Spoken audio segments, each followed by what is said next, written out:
Diam, diam aku menyamar jadi penjual bakso di depan kantor suamiku, demi membongkar perselingkuhan suamiku dengan sekretaris pribadinya. Akan ku buat hidup kalian hancur. Sebelum lanjut ke ceritanya, seperti biasa, jangan lupa absen dari daerah mana saja bunda-bunda semuanya, agar tali silaturahmi kita makin erat. Yang sudah subscribe, semoga rezekinya makin lancar.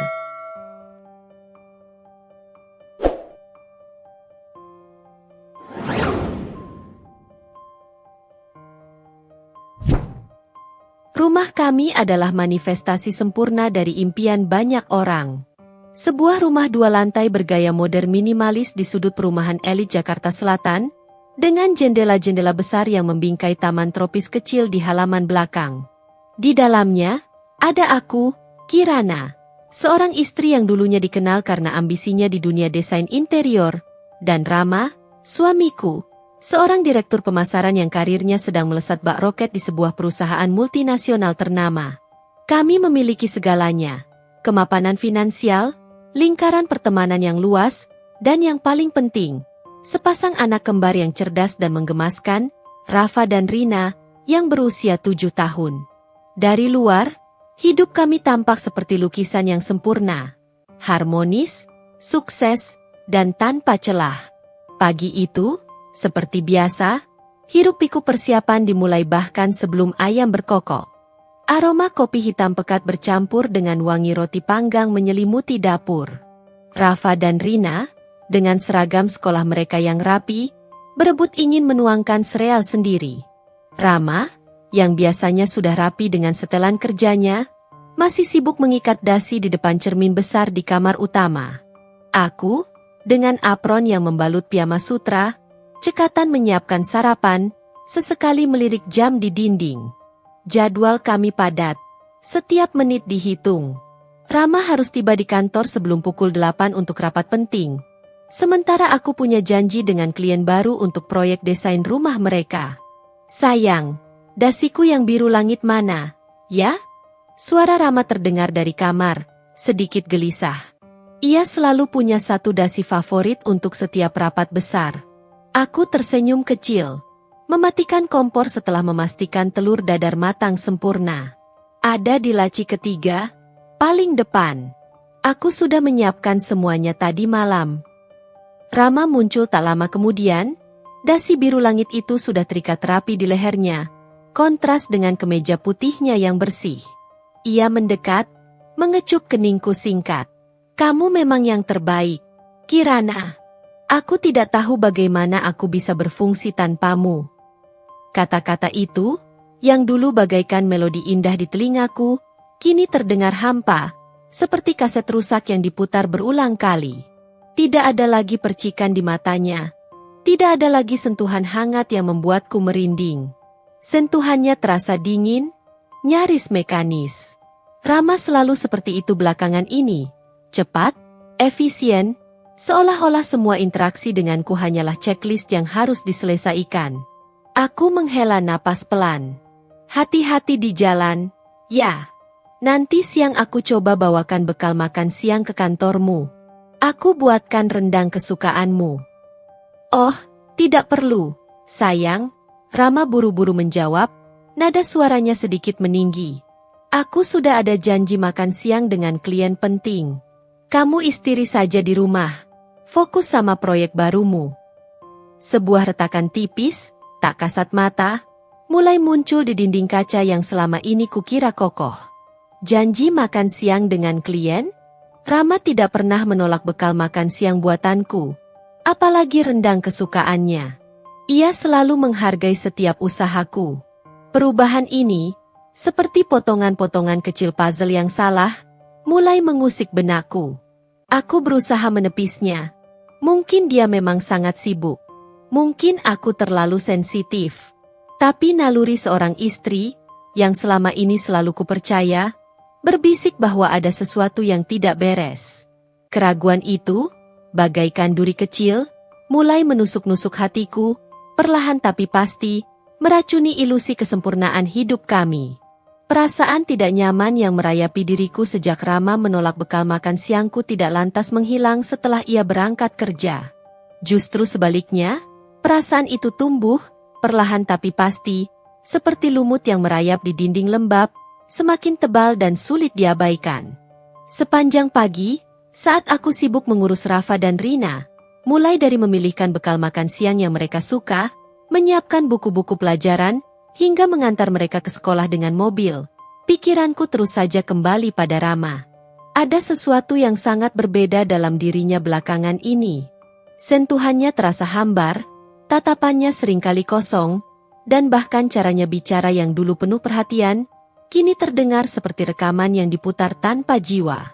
Ada jarak tak kasat mata yang membentang di antara kami, padahal kami berbagi ranjang yang sama setiap malam. Pukul 10 pagi. Setelah Rafa dan Rina kutinggalkan di gerbang sekolah, rumah terasa begitu sunyi. Keheningan itu bukannya menenangkan, justru memperjelas kegelisahanku. Aku mencoba mengabaikannya, berusaha memaksa diri untuk fokus pada tumpukan sampel kain sutra, panel kayu, dan palet warna yang harus kupelajari untuk proyek klien baru. Aroma kertas desain dan cat yang seharusnya memicu semangatku, kini terasa tawar. Fokusku buyar total. Setiap detail kecil dari hari-hari terakhir muncul kembali dalam benakku, berputar-putar seperti film lama yang terus terulang. Rama yang lebih sering lembur dengan alasan, proyek besar, yang tak pernah ia jelaskan detailnya. Ponselnya yang selalu dalam mode senyap dan tak pernah ia tinggalkan begitu saja, bahkan saat mandi atau ke toilet. Dan perubahan drastis dalam jadwalnya yang dulunya begitu teratur dan dapat diprediksi. Dulu, ia selalu punya waktu untuk makan malam keluarga. Kini seringkali hanya menyisakan diri saat anak-anak sudah terlelap. Aku memutuskan untuk melakukan sesuatu yang tidak pernah terlintas dalam benakku sebelumnya. Sesuatu yang kupikir hanya ada di drama televisi. Memeriksa hal-hal pribadi Rama yang seharusnya tidak perlu kuperiksa. Dengan jantung berdebar kencang, dentumannya terasa hingga ke telingaku, aku melangkah masuk ke kamar utama kami. Aroma parfum maskulin Rama yang khas, perpaduan kayu dan citrus, masih samar tercium di udara. Namun, di baliknya, ada sesuatu yang lain. Sebuah aroma asing yang lembut dan manis, yang jelas bukan parfumku. Aku lebih menyukai aroma rose atau vanilla. Aroma itu mengingatkanku pada wangi yang sering tercium di lobi kantor Rama, atau bahkan di beberapa kafe mewah yang sering dia kunjungi untuk rapat dengan kolega atau kliennya. Wangi yang elegan, mahal, tapi bukan milikku. Mataku menyapu area sekitar ranjang. Sprei di sisi tempat tidur Rama sedikit berantakan, tidak serapi biasanya, seolah baru saja diduduki atau digeser dengan tergesa-gesa. Dan di bawah bantalnya, tepat di bagian yang biasa menjadi tempat kepalanya bersandar, mataku menangkap sesuatu. Sebuah jejak samar lipstik merah muda menempel di ujung sarung bantal putih bersih itu. Warnanya terang, berani, dan sama sekali bukan warna lipstik yang biasa kugunakan. Aku hampir tidak pernah memakai warna seberani itu, lebih memilih nude atau peach yang kalem. Tanganku gemetar saat meraih ponsel Rama yang tergeletak begitu saja di nakas, sesuatu yang sangat jarang terjadi. Ada kelegaan sesaat bercampur kecurigaan yang semakin kuat. Aku tahu kata sandinya, tanggal ulang tahun pernikahan kami, angka keramat yang selalu ia gunakan untuk semua akun pentingnya. Dengan jari-jari yang masih bergetar, aku membuka kunci layar. Tidak ada notifikasi aneh yang mencurigakan. Aku membuka aplikasi pesan instan yang paling sering ia gunakan, dan jantungku mencelos, seolah meluncur jatuh ke dasar perut. Semua percakapan dengan satu kontak bernama Bella S. telah dihapus. Benar-benar kosong, tidak ada jejak obrolan sama sekali. Padahal, dulu sering ada percakapan tentang jadwal rapat, pengaturan perjalanan bisnis, atau pengiriman dokumen penting. Rama dan Bella sering berkoordinasi melalui pesan singkat. Gumpalan besar di tenggorokanku terasa begitu menyakitkan, seolah ada duri yang tersangkut. Ini bukan lagi sekadar retakan kecil atau keraguan sepele. Ini adalah lubang besar yang menganga, sebuah bukti nyata dari sesuatu yang berusaha disembunyikan. Mengapa percakapan dengan sekretaris pribadinya harus dihapus bersih? Apa yang mereka sembunyikan sedemikian rupa? Kepalaku berdengung kencang, diiringi rasa mual yang menyeruak. Rama yang kukenal, Rama yang selalu jujur, terbuka, dan selalu menatapku dengan mata penuh cinta, kini terasa seperti orang asing. Rasa cinta yang selama ini kurasakan, perlahan tapi pasti, berubah menjadi serpihan-serpihan tajam keraguan, kecurigaan, dan rasa sakit yang menggerogoti. Aku tahu, ini baru permulaan. Aku harus mencari tahu lebih banyak. Tidak peduli seberapa menyakitkan kebenaran yang akan kuungkap. Malam itu, tidurku tak ubahnya siksaan. Setiap kali aku mencoba memejamkan mata, bayangan Rama yang kucintai, kini berbaur dengan wajah Bella yang samar-samar terbayang, muncul silih berganti di pelupuk mataku, seperti adegan dari film horor pribadi yang terus berulang. Aku berbaring di samping Rama, yang terlelap pulas dengan napas teratur dan dalam, seolah tidak ada beban di dunia, seolah mimpi-mimpinya seindah dulu. Kontras sekali dengan badai emosi yang mengamuk di dalam hatiku. Kecurigaan itu, yang awalnya hanya duri kecil menusuk-nusuk, kini telah berubah menjadi belati tajam yang menghujam, meninggalkan luka menganga yang perih. Aku tidak bisa lagi menutup mata. Berpura-pura semuanya baik-baik saja. Aku harus tahu kebenaran. Tidak peduli seberapa pahitnya itu, seberapa sakitnya ia akan menghancurkan sisa-sisa ilusiku. Pagi menjelang dengan cepat, dan aku bangkit dari tempat tidur dengan tekad yang mengeras, dingin, dan sekeras baja. Hari itu, aku membatalkan semua jadwal klien yang sudah menumpuk. Aku menelepon asistenku, Rina, dan memberitahunya dengan suara yang kubuat sedikit serak bahwa aku sedang tidak enak badan. Sebuah kebohongan yang sangat halus, karena memang hatiku yang sedang sakit parah. Aku memastikan Rafa dan Rina berangkat ke sekolah dengan senyum polos mereka, tawa ceria mereka yang tak sedikit pun terusik oleh badai yang sedang melanda rumah mereka. Aku melambaikan tangan kepada mereka, memaksakan senyum, sebelum mengantar mereka dan melihat mobil jemputan mereka melaju. Setelah itu, aku kembali ke rumah, memastikan Rama sudah berangkat kerja seperti biasa, dengan alasan rapat pagi yang padat, alasan klise yang kini terasa begitu mencurigakan. Setelah pintu pagar tertutup rapat di belakang mobil Rama, aku menarik napas dalam-dalam. Misi pribadiku dimulai. Langkah pertamaku adalah menyelidiki Bella S. Jika Rama repot-repot menghapus semua percakapan dengannya, itu berarti pasti ada sesuatu yang sangat signifikan yang mereka sembunyikan. Aku membuka laptopku di meja kerja di ruang baca, jemariku menari dengan cepat di atas keyboard. Aku memulai dengan pencarian sederhana di media sosial, berharap menemukan jejak. Butuh beberapa percobaan untuk menemukan akun pribadinya. Nama, Bella S. Memang terlalu umum. Dan dia juga tidak mencantumkan nama perusahaan di profilnya.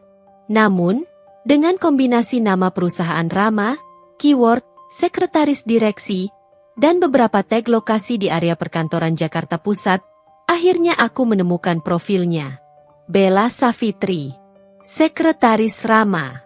Wajahnya yang cantik, dengan senyum ramah yang kini terasa seperti topeng penipu, terpampang jelas di foto profilnya. Ia tampak modis, stylish, dengan sense of fashion yang jauh lebih berani dan up-to-date dariku. Ia sering memamerkan tas-tas brandy terbaru dan sepatu-sepatu desainer yang harganya pasti fantastis. Jauh di atas tunjangan seorang sekretaris biasa, bahkan untuk perusahaan sekelas Rama. Aku mengamati setiap unggahan fotonya, mencari petunjuk sekecil apapun yang bisa menguatkan kecurigaanku. Dan di sanalah, di antara foto-foto liburan Bella di Bali atau di resor mewah yang seharusnya hanya bisa dijangkau oleh petinggi perusahaan, dan acara-acara kantor, ada beberapa foto yang langsung menarik perhatianku, membuat jantungku berdegup lebih kencang. Foto-foto makanan mewah di restoran-restoran fine dining yang sangat sering dikunjungi Rama untuk dinner klien atau rapat penting. Aku bahkan mengenali sudut meja tertentu, pola taplak meja, bahkan jenis gelas wine yang hanya ada di restoran-restoran mahal itu. Ada juga foto secangkir kopi dengan latte art khas kafe langganan Rama di dekat kantornya, tempat dia sering singgah sebelum atau sesudah bekerja. Terlihat sangat normal. Jika saja aku tidak melihat bayangan samar di sudut foto. Sebuah pergelangan tangan pria dengan arloji branded yang sangat familiar, persis seperti milik Rama. Yang paling membuat darahku mendidih adalah unggahan singkat dengan caption yang ditulis dengan emoji hati berwarna merah. Berbunyi, "Malam ini sempurna. Terima kasih untuk..." Emoji bintang berkedip. Nama Rama memang tidak disebut secara langsung, tapi ada beberapa komentar dari teman-teman Bella yang sangat terang-terangan menyebut Rama secara tidak langsung. Seperti, "Wah, sama Pak Rama lagi ya, Bella? Makin lengket aja nih." Atau, "Cie, Pak Rama sering banget ajak Bella makan malam, bukan klien lagi nih ceritanya." Balasan Bella hanya berupa emoji senyum tersipu atau tawa, tanpa membantah, bahkan cenderung menguatkan spekulasi teman-temannya. Jelas sekali itu bukan interaksi klien sekretaris biasa. Bukti-bukti digital ini, meskipun masih bersifat tidak langsung dan belum 100% mutlak, bagaikan tetesan air yang meneteskan lubang di batu yang keras. Aku merasakan mual yang semakin menjadi, dan tenggorokanku terasa seperti dicekik. Kecurigaanku bukan lagi sekadar paranoia seorang istri yang terlalu banyak berimajinasi. Ada sesuatu yang sangat tidak beres, sesuatu yang busuk dan menjijikan. Siang itu, aku memutuskan untuk pergi. Bukan ke butik tempat biasa aku membeli pakaian, bukan ke salon untuk me time, apalagi ke kafe langsungan kami. Aku melaju menuju area perkantoran tempat Rama bekerja, sebuah gedung pencakar langit megah yang selama ini menjadi simbol keberhasilan suamiku. Jantungku berdebar tak karuan, seperti genderang perang yang ditabuh di medan laga. Aku memarkir mobil agak jauh dari gedung, di tempat yang tidak terlalu mencolok, sebuah sudut di samping ruko yang tertutup pepohonan rindang. Dari sana, aku memiliki pandangan yang jelas ke pintu masuk utama gedung. Para karyawan berlalu lalang, sibuk dengan aktivitas makan siang mereka. Beberapa di antaranya ku kenal dari acara kantor atau gathering perusahaan, tapi aku berusaha untuk tidak terlihat. Pukul 12.30 siang, seperti yang kuduga, Rama keluar dari gedung. Ia tampak akrab dengan dua koleganya, terlibat dalam percakapan ringan sambil tertawa. Dan di belakang mereka, dengan langkah anggun yang penuh percaya diri, Bella Savitri muncul. Ia mengenakan blus sutra berwarna hijau zamrud yang sangat pas dengan kulitnya, dipadukan dengan rok pensil yang membentuk indah tubuhnya. Rama sesekali menoleh ke belakang, melontarkan senyum pada Bella. Senyum itu, ya, senyum itu. Senyum yang dulu selalu ia berikan hanya untukku. Senyum yang penuh kehangatan, kekaguman, dan perhatian. Kini, senyum itu diberikan kepada wanita lain. Aku hanya bisa menatap dari balik jendela mobilku yang sedikit terbuka, menyaksikan adegan itu dengan hati yang hancur berkeping-keping. Air mataku mengalir tanpa suara. Ini adalah realita yang selama ini kutakutkan, yang kusangkal, dan yang kuhindari. Retakan di dinding kaca hidupku kini semakin besar, memperlihatkan jurang yang dalam, gelap, dan mengancam. Aku tahu, ini baru permulaan dari penelusuran yang jauh lebih menyakitkan. Sebuah perjalanan ke dalam kegelapan yang akan mengubah segalanya. Sisa hari itu berlalu dalam kabut pekat kepedihan yang tak tertahankan. Aku pulang ke rumah, berusaha sekuat tenaga agar Rafa dan Rina, dengan mata polos mereka yang masih memancarkan kebahagiaan, tidak melihat jejak air mata di mataku yang bengkak, atau senyum yang kupaksakan di bibirku. Aku membiarkan mereka berceloteh riang tentang hari mereka di sekolah, tentang PR matematika yang sulit, dan teman baru yang lucu, sementara pikiranku terus melayang, terpaku pada Rama dan Bella. Gambaran Rama yang tersenyum hangat pada Bella.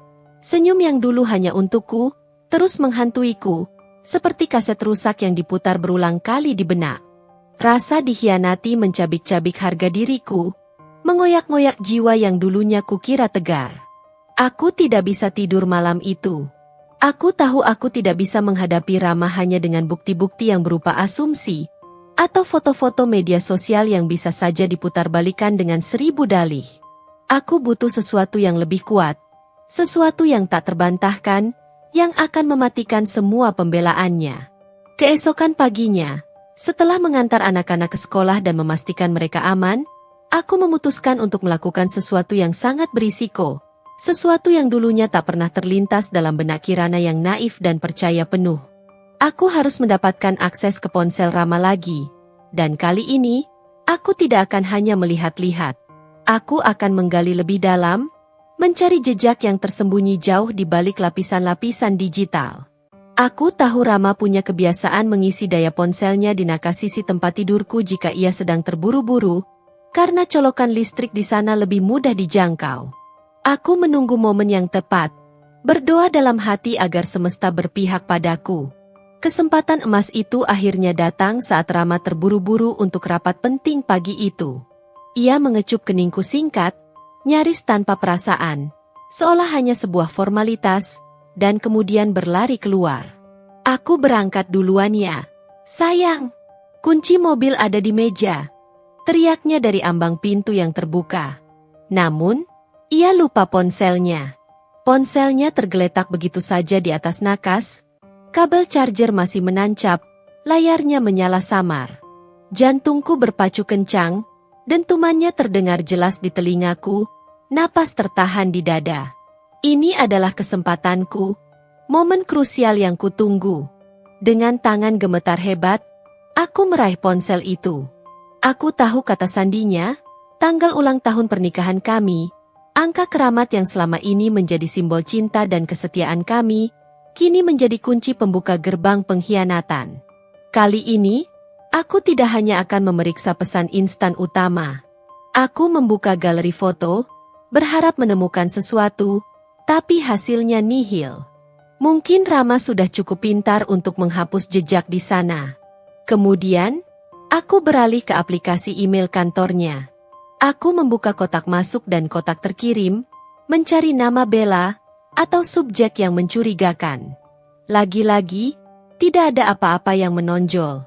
Mereka pasti menggunakan saluran komunikasi lain yang lebih rahasia. Aku tidak menyerah. Aku mencoba menelusuri setiap folder, setiap aplikasi yang tersembunyi, aplikasi-aplikasi yang mungkin tidak umum digunakan orang kebanyakan. Dan disitulah, di antara deretan aplikasi pekerjaan, aku menemukan sesuatu. Sebuah aplikasi chat yang tidak terlalu populer di kalangan umum, lebih sering digunakan untuk komunikasi bisnis rahasia atau proyek-proyek khusus yang membutuhkan privasi tingkat tinggi. Nama aplikasi itu tidak asing bagiku. Beberapa klien profesional di bidangku sering menggunakannya. Dengan jari-jari yang gemetar, aku membukanya. Layarnya kosong melompong, seolah tak ada riwayat percakapan sama sekali. Namun, di sudut bawah, samar-samar terlihat tombol kecil bertuliskan, Restore Chat History. Jemari dingin Kirana menekan tombol itu. Layar memuat sebentar, menampilkan ikon berputar, dan kemudian, seolah-olah tirai panggung ditarik paksa, semua percakapan Rama dengan Bella Savitri muncul dalam rentang waktu berbulan-bulan. Bukan hanya percakapan terkait pekerjaan atau koordinasi proyek. Ada pesan-pesan pribadi yang mesra dan menjijikan, janji temu di luar jam kerja yang detail, keluhan tentangku secara tersirat, dia terlalu sibuk dengan proyeknya sendiri, atau dia terlalu naif, dan bahkan rencana liburan singkat ke Bali bulan depan. Sebuah liburan yang Rama bilang kepadaku adalah perjalanan bisnis mendadak dengan klien dari luar negeri yang sangat penting, yang bahkan mengharuskannya membawa serta asisten. Rama, sayang, kangen sekali. Klien sialan ini bikin aku nggak bisa cepat pulang. Kamu udah tidur? Bella? Belum, Rama. Aku juga kangen. Klien itu bikin aku makin ingin kamu ada di sampingku sekarang. Rama, tenang. Sebentar lagi kita ke Bali. Janji kita bakal bersenang-senang dan lupakan semua beban di sini. Bella, aku sudah tidak sabar menunggu bulan depan. Pastikan istrimu tidak curiga. Ya, Rama. Dia kan kadang cerdas. Rama, dia terlalu sibuk dengan proyek desainnya. Dia tidak akan pernah tahu. Kita sudah aman. Setiap kata, setiap kalimat yang kubaca, menusukku lebih dalam dari pisau manapun. Mataku berkunang-kunang, dunia seolah berputar, Dan air mata yang sudah kutahan sejak semalam akhirnya tumpah ruah, membanjiri pipiku, membasahi layar ponsel Rama. Rasa mual kembali menyerang. Kali ini lebih kuat, memaksa isi perutku bergolak. Ini bukan lagi sekadar kecurigaan atau asumsi liar. Ini adalah bukti tak terbantahkan. Sebuah pengkhianatan yang dingin, keji, dan direncana dengan matang. Rama, suamiku, ayah dari anak-anakku, telah merencanakan liburan romantis dengan wanita lain di belakangku, sambil berbohong kepadaku tanpa sedikit pun rasa bersalah, bahkan meremehkan kecerdasanku. Tiba-tiba, dari luar terdengar suara deru mobil Rama yang masuk ke pekarangan. Ia pasti menyadari ponselnya tertinggal. Panik menyerangku dengan gelombang yang menghantam. Aku buru-buru menutup aplikasi chat itu, menghapus riwayat restore chat yang baru saja kubaca, dan mengunci ponselnya kembali, meletakkannya persis seperti semula di nakas. Aku berlari cepat ke kamar mandi, mengunci pintu dengan tangan gemetar, dan membiarkan air mata membanjir, menyatu dengan air keran yang kurasakan.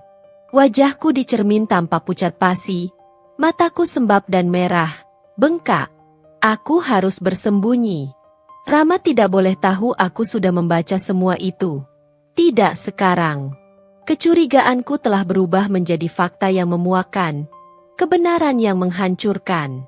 Rasa sakit itu tak terlukiskan, menusuk hingga ke tulang. Namun di tengah rasa sakit yang hebat itu, sebuah bara api mulai menyala di dasar jiwaku. Bara api kemarahan, bara api tekad, bara api pembalasan. Mereka telah menginjak-injak hatiku, menghancurkan kepercayaanku seolah tak berarti, dan merencanakan kebahagiaan di atas penderitaanku. Aku tidak akan membiarkannya. Aku akan membuat hidup mereka hancur, lebih hancur dari yang mereka bayangkan, bahkan lebih dari kehancuran yang kurasakan saat ini. Rencana balas dendam itu, yang tadinya hanya bisikan samar di sudut pikiranku, kini mulai terbentuk dengan jelas, dingin, dan pasti, seolah diukir dengan pahat di batu. Kepanikan sesaat yang mencengkeramku setelah Rama kembali untuk mengambil ponselnya telah reda, digantikan oleh gelombang amarah yang dingin, membeku. Aku keluar dari kamar mandi, wajahku masih sembab dan merah, tapi di baliknya, ada sebuah tekad yang tak tergoyahkan, sekeras batu. Rama sudah berangkat lagi, kali ini membawa ponselnya yang penuh rahasia itu. Keheningan rumah yang kembali menyelimutiku terasa berbeda. Bukan lagi keheningan yang menyesakan, melainkan sebuah ruang kosong yang bisa kuisi dengan rencana. Aku menyeka sisa air mata yang masih menetes, membasahi pipiku, dan menatap pantulan diriku di cermin lorong. Wanita yang dulu kulihat di sana, Kirana yang lembut, yang naif, yang percaya pada cinta sejati dan kesetiaan mutlak, yang selalu mendahulukan kebahagiaan keluarga di atas segalanya, telah mati. Yang tersisa hanyalah Kirana yang baru, yang terluka parah, yang hatinya hancur berkeping-keping, dan siap berperang. Aku berjalan pelan menuju sofa di ruang keluarga, merosotkan diri di sana, meraih bantal sofa dan memeluknya erat, seolah menyalurkan seluruh gejolak emosi yang bercampur aduk, sakit hati, amarah, dan keinginan untuk membalas. Pikiranku berputar cepat, menyusun strategi demi strategi. Menghadapi Rama secara langsung sekarang hanya akan memberinya kesempatan untuk berdalih, memutarbalikkan fakta, atau mungkin menghapus semua jejak digital dan fisik yang sudah kupegang. Aku tidak mau itu. Aku ingin balas dendamku terasa lebih menyakitkan, lebih telak, dan lebih memuakkan bagi mereka berdua. Aku ingin mereka merasakan kehancuran yang kurasakan, tapi dengan cara yang tidak pernah mereka duga, sebuah kehancuran yang lambat, pasti, dan disaksikan oleh mata kepalaku sendiri. Rencana itu mulai terbentuk di benakku, keping demi keping, seperti puzzle yang saling terhubung dalam sebuah gambaran yang mengerikan namun memuaskan. Aku mengingat kembali kejadian di mana aku melihat Rama dan Bella keluar bersama dari gedung kantornya. Bagaimana jika aku bisa mengawasi mereka lebih dekat? Lebih sering? Bagaimana jika aku bisa berada di sana setiap hari, melihat setiap gerak-gerik mereka, mendengar setiap bisikan yang mungkin lolos, tanpa mereka tahu sedikit pun siapa aku? Dan kemudian, Ingatan tentang gerobak bakso yang kulihat beberapa hari lalu terlintas dengan jelas. Aroma kuahnya yang mengepul, tawa riang para pembeli. Sebuah ide yang mungkin terdengar gila, muncul di benakku, terasa seperti bisikan dari alam bawah sadar. Aku akan menyamar menjadi penjual bakso di depan kantor Rama. Ini bukan sekadar ide impulsif sesaat.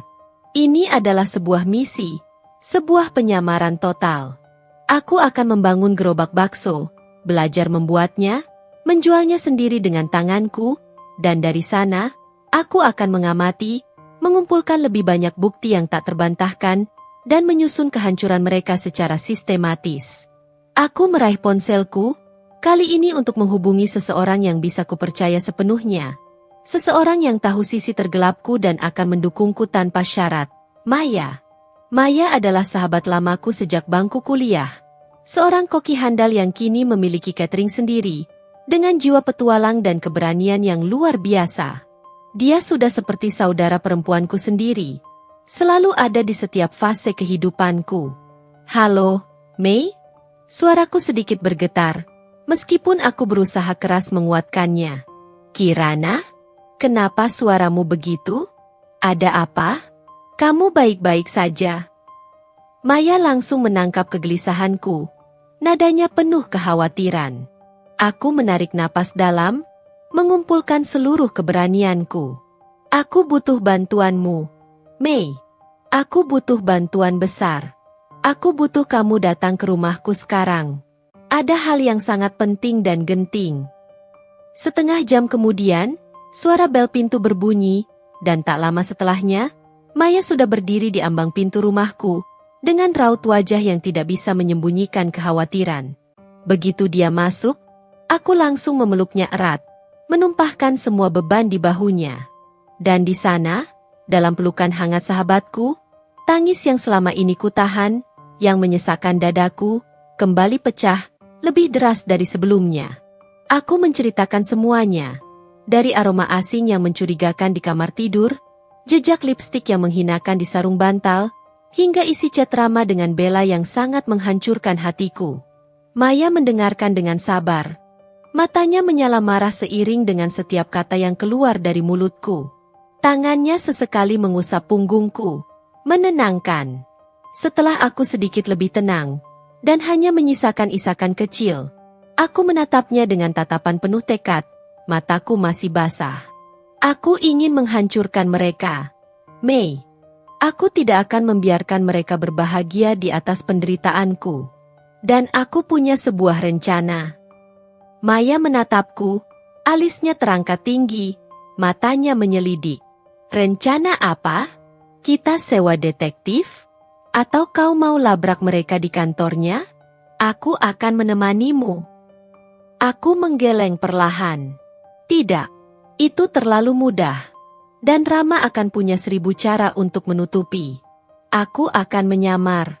Aku akan menjadi penjual bakso di depan kantor Rama. Aku akan mengawasi mereka setiap hari. Aku akan melihat sendiri setiap detail kehancuran mereka. Mata Maya membulat. Lalu perlahan sebuah senyum tipis, penuh pemahaman dan sedikit kegilaan, terukir di bibirnya. Kau gila, Kirana. Aku suka itu. Sangat Kirana. Dia tertawa kecil. Tawa yang sedikit hambar namun penuh dukungan. Dan untuk pertama kalinya setelah sekian lama, aku merasa ada setitik harapan. Sebuah sinar di tengah kegelapan yang melingkupiku. Jadi, kau mau membantuku membuat bakso terenak di Jakarta? Bakso yang akan menjadi saksi bisu kehancuran mereka? Tanyaku, sedikit cengengesan, mencoba mencairkan suasana. Tentu saja. Kita akan membuat gerobak bakso paling strategis dan paling laris di seluruh Jakarta. Dan kita akan membuat mereka menyesal seumur hidup telah mengkhianati wanita sekuat dan secantik kamu. Jawab Maya, matanya berbinar penuh semangat, aura persahabatan yang kuat terpancar darinya. Malam itu, kami berdua menghabiskan waktu berjam-jam di meja dapur, mencari resep bakso terbaik dari berbagai sumber, merencanakan desain gerobak yang sederhana namun menarik perhatian, dan menyusun strategi bagaimana aku bisa berubah total agar tidak dikenali. Mulai dari gaya rambut, cara bicara, hingga pakaian. Ini bukan lagi sekadar balas dendam semata. Ini adalah misi pribadiku untuk kembali mendapatkan kendali atas hidupku yang telah dirobek-robek tanpa ampun. Gerobak bakso itu, yang tadinya hanya imajinasi gila dan absurd, kini mulai menjelma menjadi sebuah simbol. Simbol dari kebangkitanku, simbol dari perjuanganku, dan simbol dari kehancuran yang akan menimpa Rama dan Bella. Minggu-minggu berikutnya adalah pusaran kegiatan yang intens, jauh berbeda dari rutinitas hidupku sebagai ibu rumah tangga elit yang diselimuti kemewahan. Rumah kami yang luas dan tenang, dengan aroma diffuser mahal dan keheningan yang nyaman, mendadak berubah menjadi markas operasi rahasia. Ruang tamu kami yang elegan disulap menjadi dapur eksperimen, dadakan, dengan Maya sebagai komandan utamanya. Aroma harum kaldu sapi dan rempah-rempah yang kuat kini menggantikan wangi parfum mahal dan bunga segar yang biasa mengisi setiap sudut ruangan. Maya, dengan keahlian kulinernya yang tak diragukan, memimpin proses pencarian resep bakso sempurna. Setiap hari, kami berdua berkutat di dapur, mencoba berbagai jenis potongan daging, rasio bumbu rempah-rempah yang berbeda, dan teknik pembuatan yang bervariasi. Ada hari-hari ketika kami bergelut dengan adonan bakso yang lengket di tangan, wajah belepotan tepung dan bumbu, tawa renyah Maya sesekali memecah keheningan saat adonan tidak sesuai ekspektasi atau saat baksonya terlalu lembek. Aku belajar memadukan komposisi daging sapi murni dan sedikit daging ayam untuk mendapatkan kekenyalan yang pas, serta meracik kuah kaldu yang gurih, kaya rasa, dan sambal yang pedas nendang, khas kuliner kaki lima. Maya sangat detail, mengajarkan cara memilih mie yang bagus, sawi yang segar, hingga bawang goreng yang renyah sempurna. Karena ia tahu betul bahwa bakso yang baik harus sempurna dari setiap aspeknya. Kami ingin bakso kami tidak hanya enak, tapi juga memiliki ciri khas yang kuat, agar menjadi daya tarik tersendiri di antara banyaknya pedagang kaki lima lain di Jakarta. Selain urusan rasa, penampilan gerobak dan diriku sendiri juga menjadi fokus utama. Gerobak bakso yang kami pesan secara custom dari pengrajin lokal akhirnya tiba. Bukan gerobak mewah atau modern, tapi fungsional, bersih, dan tampak otentik. Kami memilih warna biru tua dengan aksen kuning cerah yang mencolok namun tidak norak, dan di atasnya, dengan tulisan tangan sederhana yang dibuat sedemikian rupa agar terlihat alami, terukir nama, Bakso Enak Mbak Sari. Nama itu sengaja kami pilih yang pasaran, tidak mencolok, untuk melengkapi penyamaranku. Aku juga mulai belajar cara mengoperasikan kompor gas portabel yang besar, mengaduk bakso di panci besar dengan sendok khusus agar tidak pecah, dan melayani pembeli dengan cekatan, menakar porsi, dan menerima uang kembalian. Maya bersikeras aku harus terlihat dan bertindak seperti pedagang bakso sungguhan, bukan wanita kaya yang sedang bermain peran.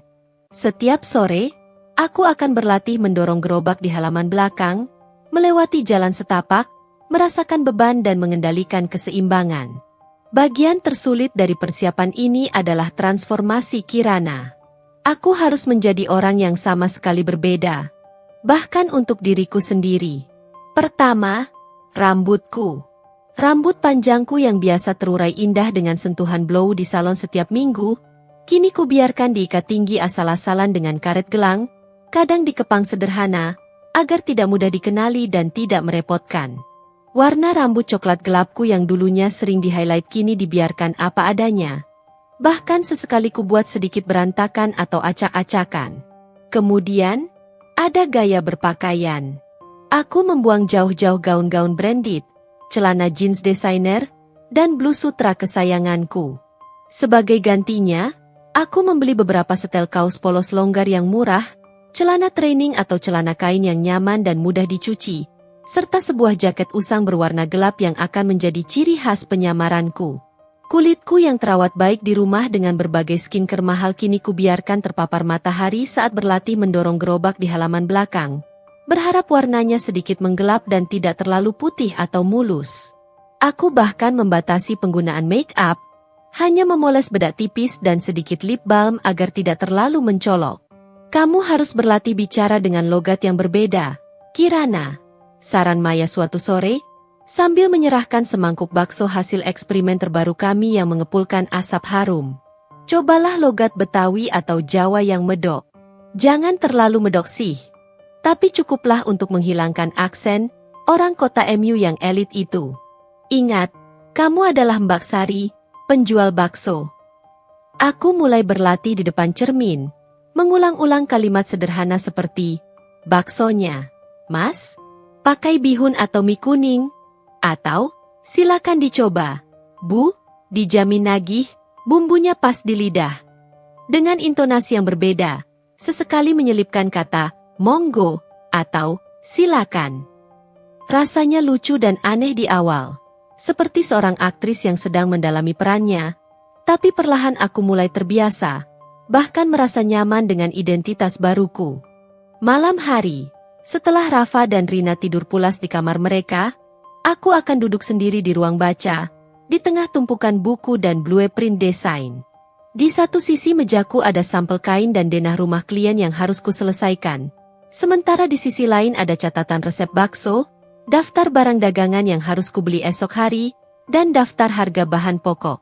Dunia ganda ini mulai terasa nyata, dan aku harus menyeimbangkannya. Rama, dengan kesibukannya yang semakin menjadi-jadi, tentu saja, kini aku tahu itu adalah kesibukan dengan Bella, tidak terlalu memperhatikan perubahanku. Ia mungkin berpikir aku sedang sangat sibuk dengan proyek desain interior yang menuntut fokus penuh. Atau mungkin dia terlalu tenggelam dalam dunianya sendiri. Ia justru terlihat lega karena aku tidak lagi mengganggunya dengan pertanyaan-pertanyaan atau kecurigaan. Itu adalah keuntungan tersembunyi bagiku, sebuah cover yang sempurna. Aku membiarkannya percaya aku baik-baik saja. Tidak tahu bahwa di balik senyum tipisku, sebuah bom waktu sedang dihitung mundur, siap meledak. Aku merasa seperti mata-mata dalam film, sedang mempersiapkan diri untuk misi paling penting dalam hidupku. Misi untuk membongkar kebusukan yang telah merusak kebahagiaanku hingga ke akarnya, dan membalas dendam dengan cara yang paling manis dan mematikan. Pagi itu, udara Jakarta terasa lebih dingin dari biasanya, menusuk tulang bahkan melalui jaket tipisku. Jam baru menunjukkan pukul 5 pagi, namun rumahku sudah hidup dengan aktivitas yang tegang. Bukan karena rutinitas keluarga yang hangat, melainkan karena misi yang akan kumulai hari ini. Dengan bantuan Maya, aku mengenakan seragam baruku. Kaos longgar berwarna kusam, celana kain yang nyaman namun tidak berbentuk, dan jaket usang berwarna gelap yang telah kusiapkan.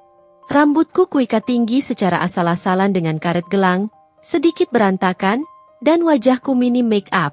Hanya polesan bedak tipis agar tidak terlalu pucat dan sedikit lip balm untuk menghilangkan kesan kering.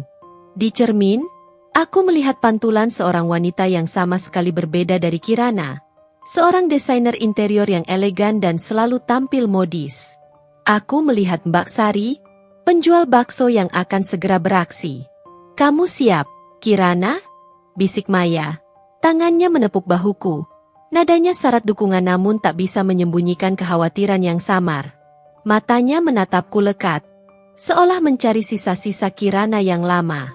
Aku menarik napas dalam, memejamkan mata sesaat, merasakan detak jantungku yang berpacu. Siap, Mei. Atau setidaknya, aku harus siap. Tidak ada jalan kembali. Kami berangkat sebelum matahari terbit, dengan mobil van sewaan yang mengangkut gerobak, bakso enak Mbak Sari, beserta segala perlengkapannya.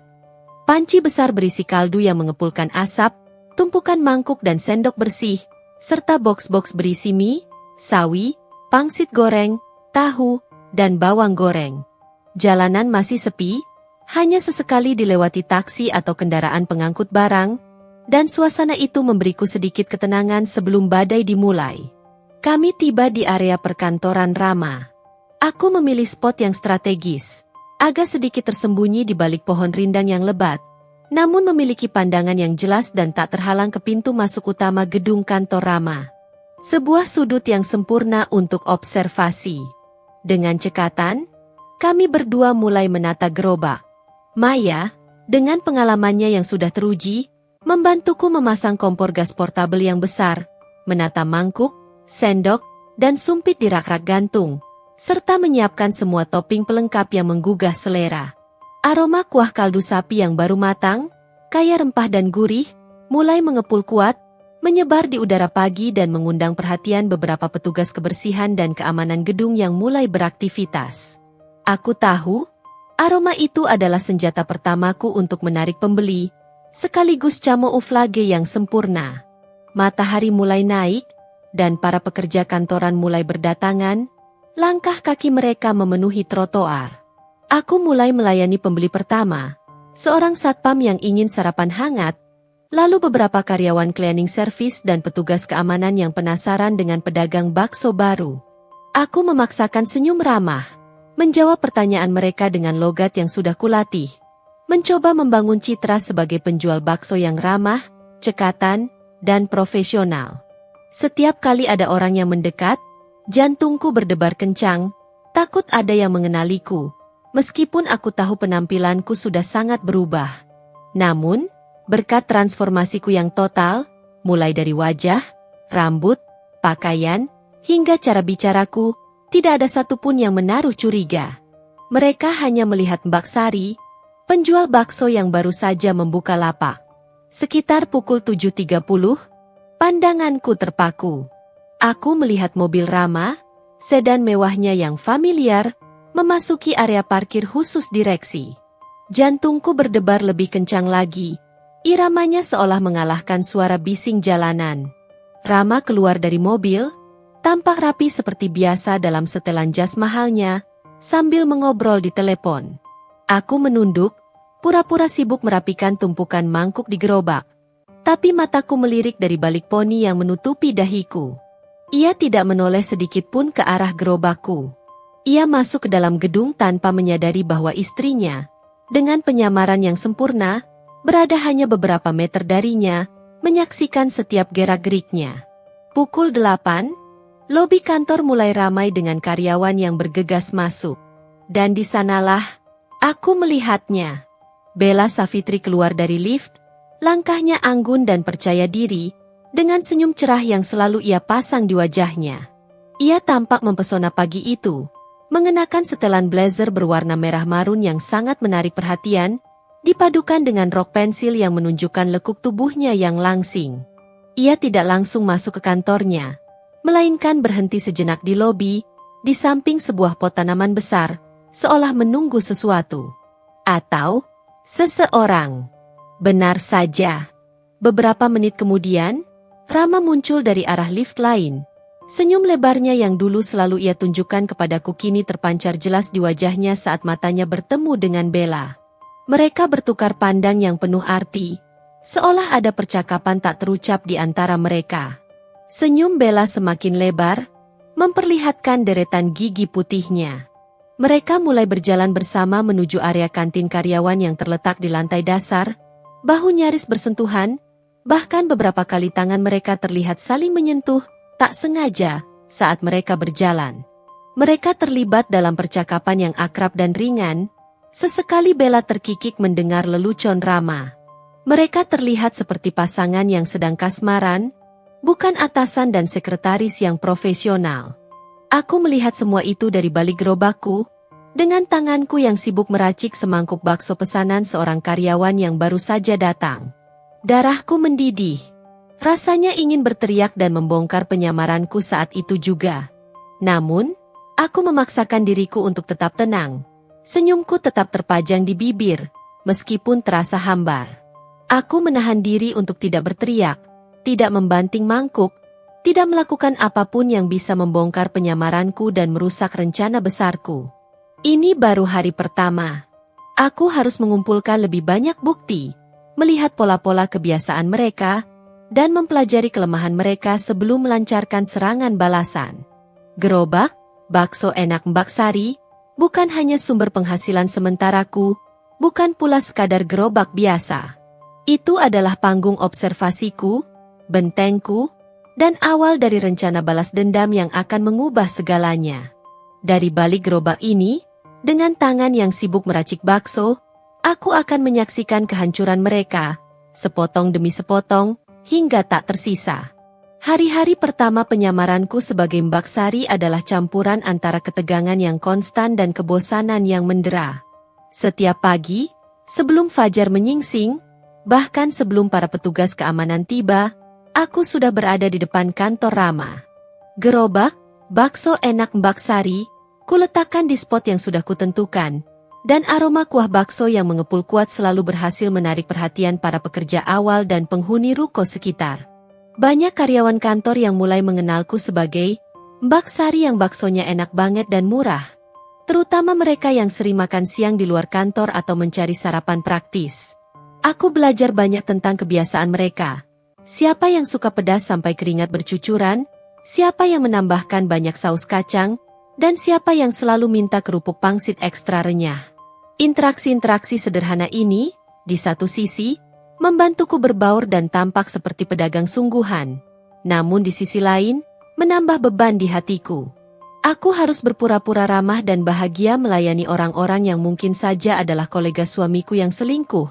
Atau bahkan teman-teman Bella yang mungkin tahu tentang hubungan terlarang mereka. Fokus utamaku, di balik semua kesibukan melayani pembeli, tetaplah pada Rama dan Bella.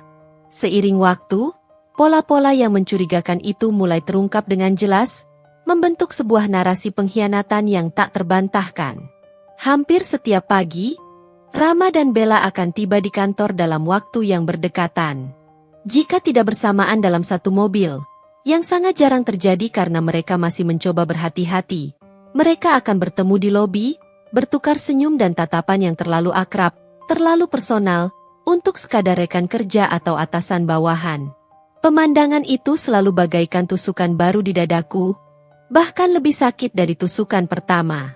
Aku sering melihat mereka berdua makan siang bersama.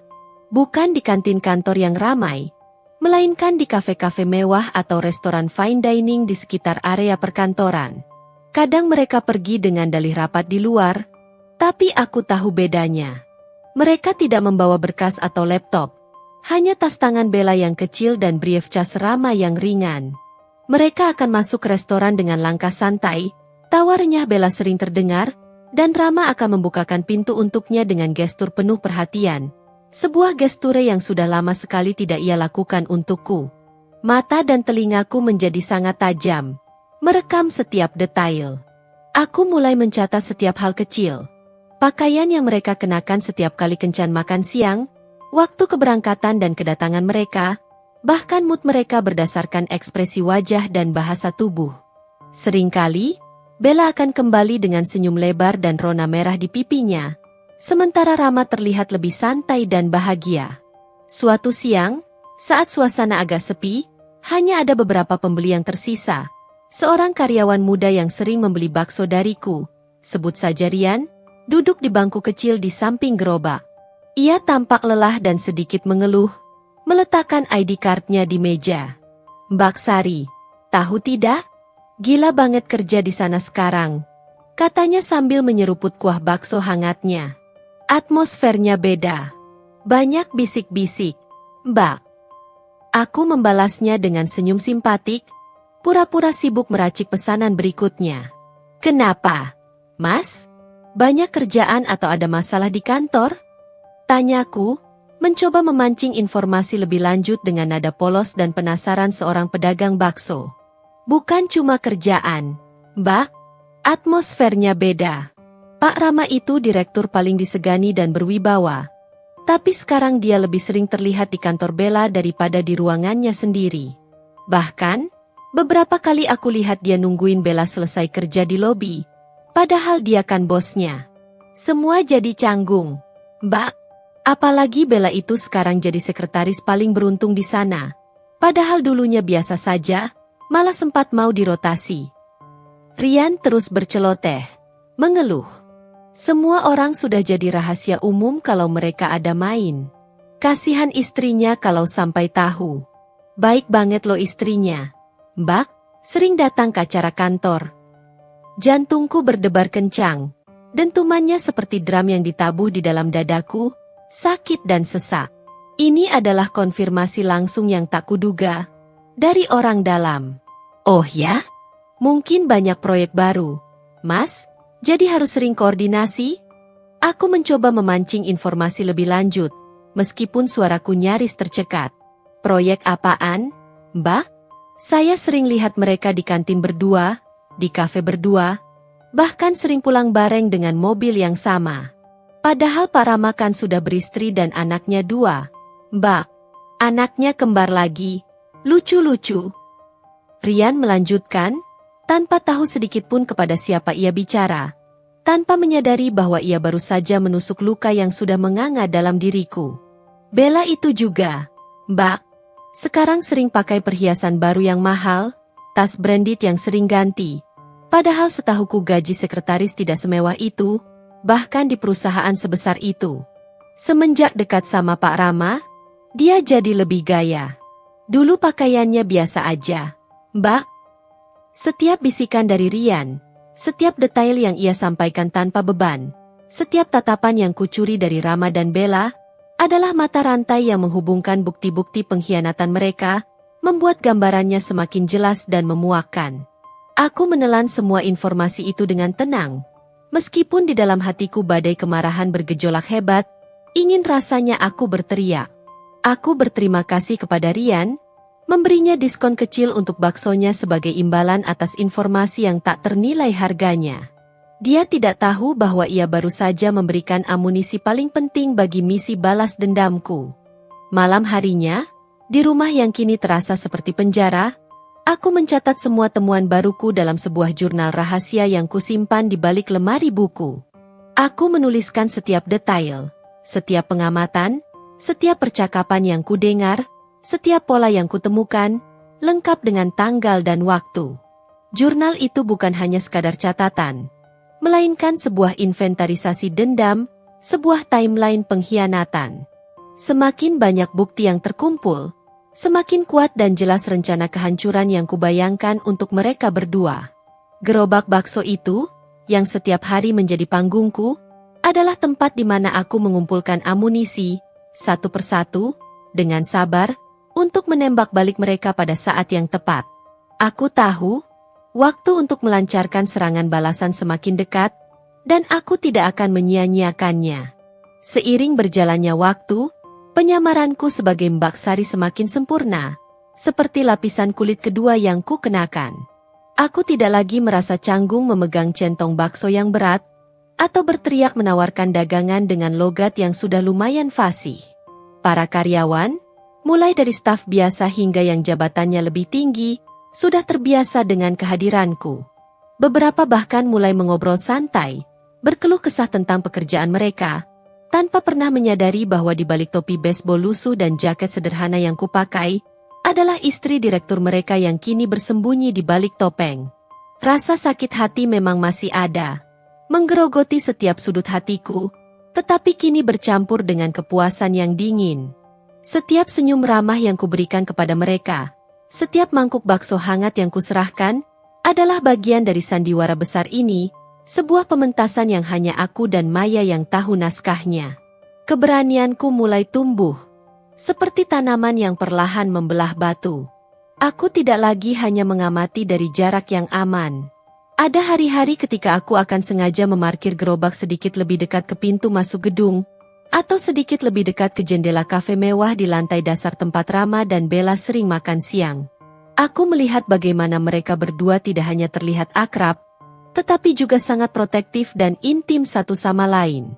Suatu kali, aku melihat Bella membenarkan dasi Rama dengan ujung jari lentiknya sebelum rapat penting. Sebuah gestur intim yang biasa dilakukan seorang istri atau kekasih.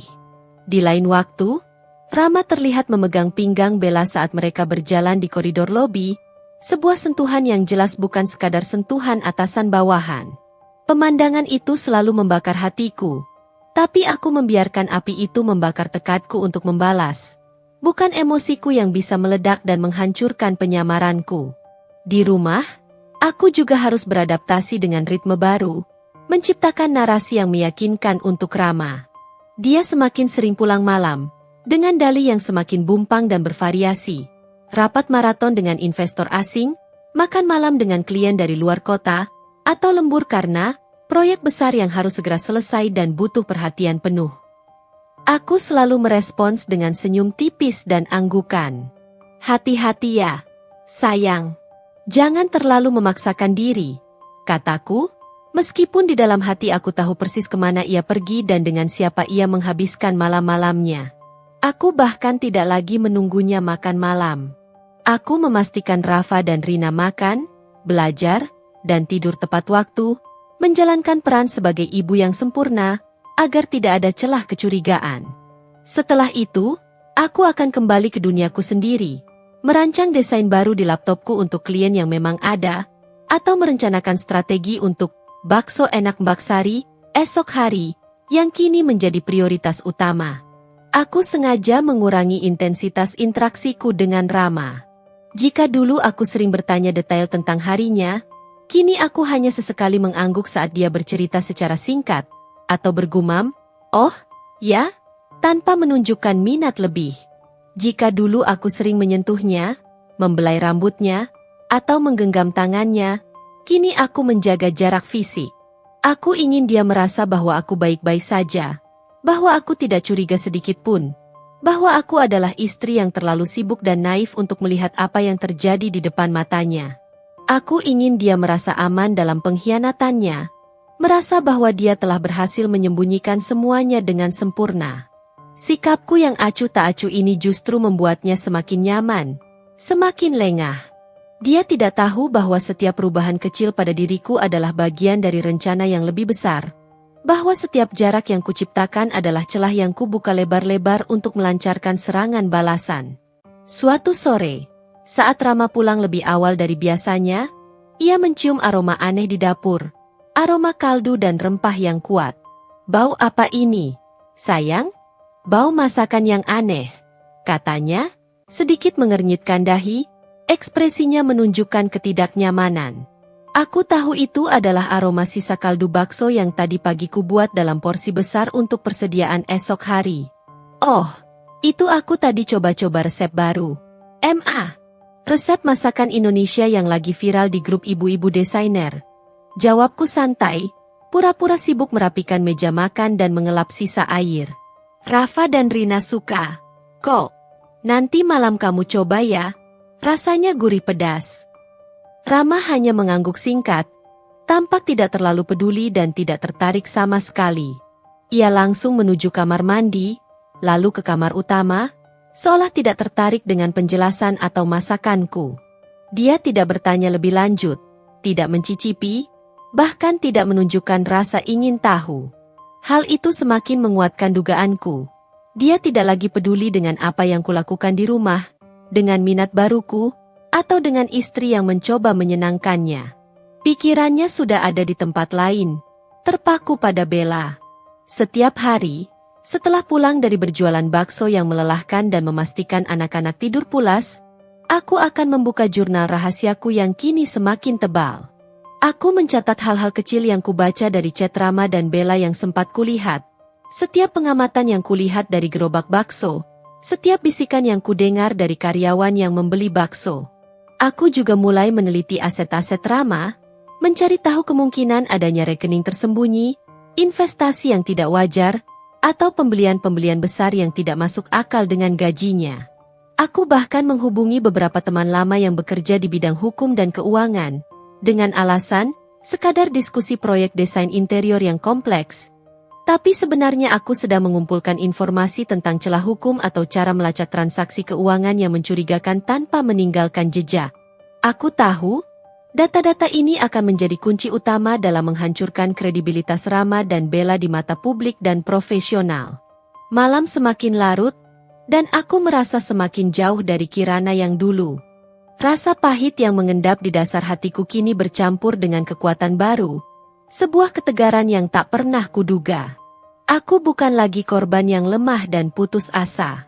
Aku adalah seorang pemain catur yang sedang merencanakan skakmat paling mematikan, sebuah serangan yang akan menghancurkan bidak-bidak pengkhianatan mereka secara perlahan, namun pasti.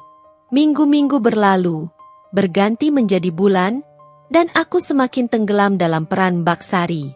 Gerobak baksoku semakin dikenal, bahkan ada beberapa pelanggan tetap yang setiap hari memesan menu yang sama persis. Bakso komplit, kuah pedas, Mbak Sari. Atau, Mbak Sari, kayak biasa ya, mie kuningnya banyakin. Aku sudah terbiasa dengan hiruk pikuk di depan kantor Rama, mengenali wajah-wajah, bahkan beberapa di antaranya mulai memanggilku dengan akrab dan berbagi cerita ringan tentang pekerjaan mereka. Semua ini adalah cover sempurna, memungkinkan aku mengawasi Rama dan Bella dengan leluasa, nyaris tanpa dicurigai. Dari panggung observasiku, di balik asap tipis gerobak yang mengepul, aku melihat bagaimana hubungan mereka berkembang, menjadi semakin berani, semakin ceroboh. Bukan lagi sekadar tatapan curi-curi atau sentuhan samar di balik meja. Aku melihat Rama dan Bella keluar bersama dari lift, tertawa lepas. Lengannya kadang tak sengaja menyentuh punggung atau lengan Bella, berlama-lama. Suatu kali, aku melihat Bella membenarkan kerah ke meja Rama sebelum mereka masuk ke mobil. Seolah-olah dia adalah istri yang sedang menyiapkan suaminya berangkat kerja. Di lain waktu, yang paling menyakitkan, aku melihat Rama memegang tangan Bella erat-erat saat mereka menyeberang jalan yang ramai. Seolah tak peduli dengan puluhan pasang mata yang mungkin melihat, seolah mereka adalah pasangan sah yang sedang dimabuk asmara. Pemandangan itu bagaikan api yang membakar mataku, tapi aku memaksakan diriku untuk tetap tersenyum, menyajikan bakso kepada pelanggan yang tak tahu menahu tentang drama yang sedang berlangsung di depan mata mereka. Obrolan di antara karyawan pun semakin menjadi-jadi, semakin terbuka. Bisik-bisik tentang hubungan spesial Rama dan Bella kini terdengar lebih jelas. Bahkan ada yang berani bergosip di dekat gerobakku, mengira aku hanyalah pendengar netral. Bella itu pintar ya, Mbak Sari, bisa bikin Pak Rama yang col itu klepek-klepek, kata seorang staf wanita suatu hari kepada temannya sambil menunggu baksonya. Padahal istrinya Pak Rama cantik banget, sosialita, anaknya lucu-lucu, tapi diselingkuhi juga. Komentar-komentar itu menusukku, tapi juga memberiku amunisi berharga.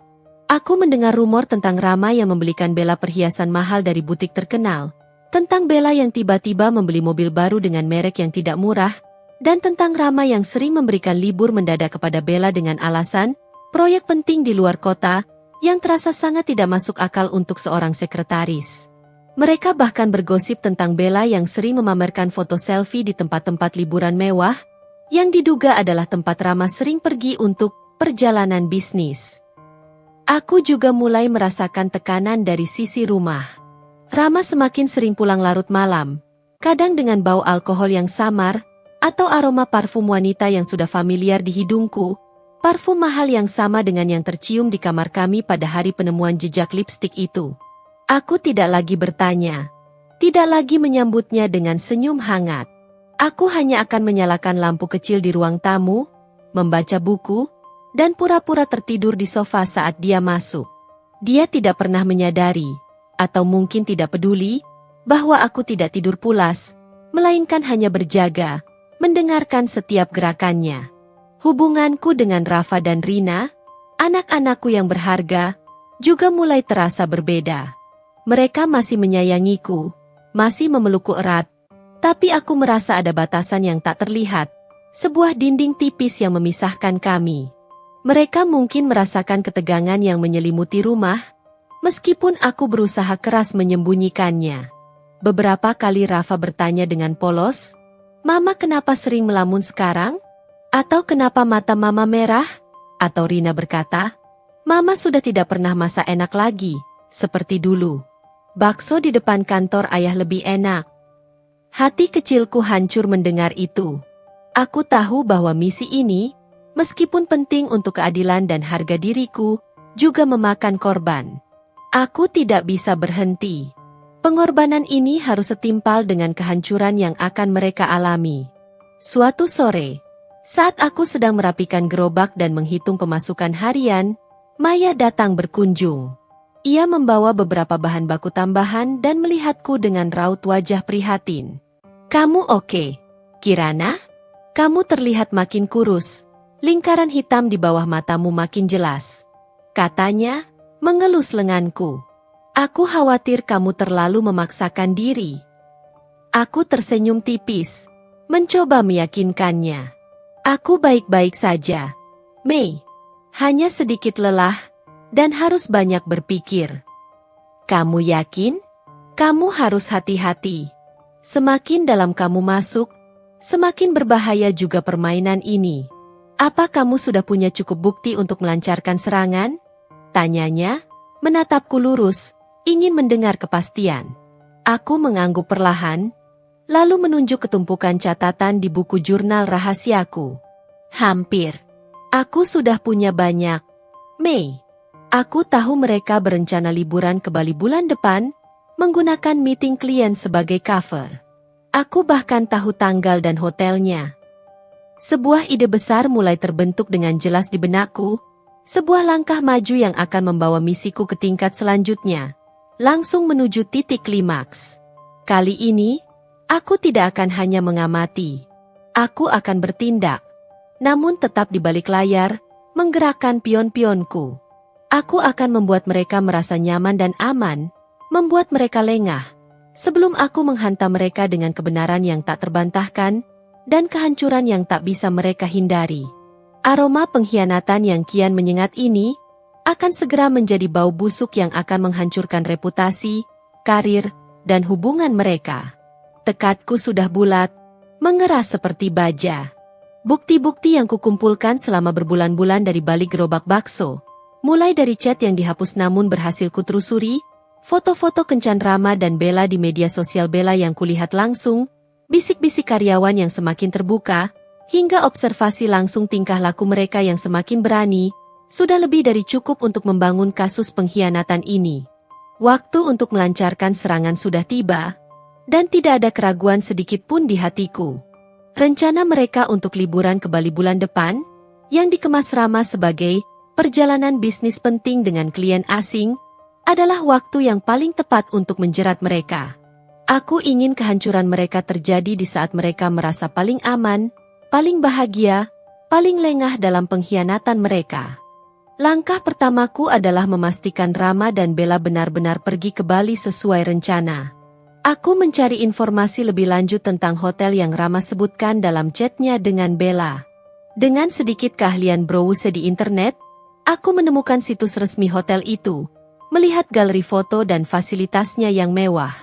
Kemudian, dengan keberanian yang entah datang dari mana, aku melakukan beberapa panggilan telepon ke agen perjalanan yang biasanya digunakan Rama, dengan menyamar sebagai asisten Rama yang sedang mengonfirmasi detail reservasi mendadak untuk Pak Direktur. Aku berhasil mendapatkan konfirmasi tanggal check-in dan check-out serta jenis kamar yang mereka pesan. Sebuah suite dengan pemandangan laut yang romantis, lengkap dengan private balcony dan jacuzzi.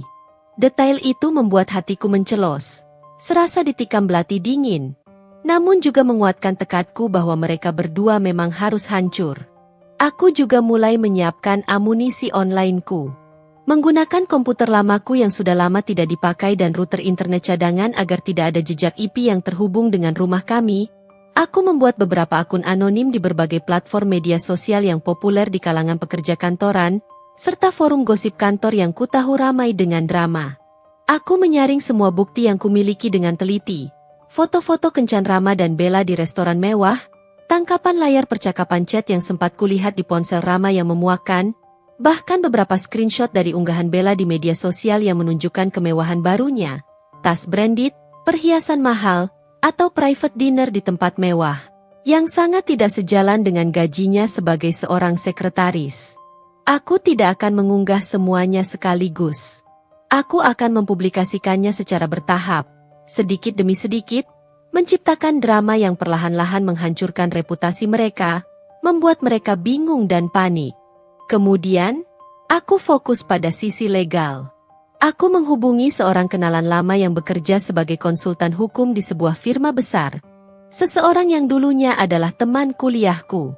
Aku mengatur pertemuan dengannya, dengan alasan, sekadar diskusi tentang kasus perceraian teman yang rumit dan membutuhkan pandangan ahli.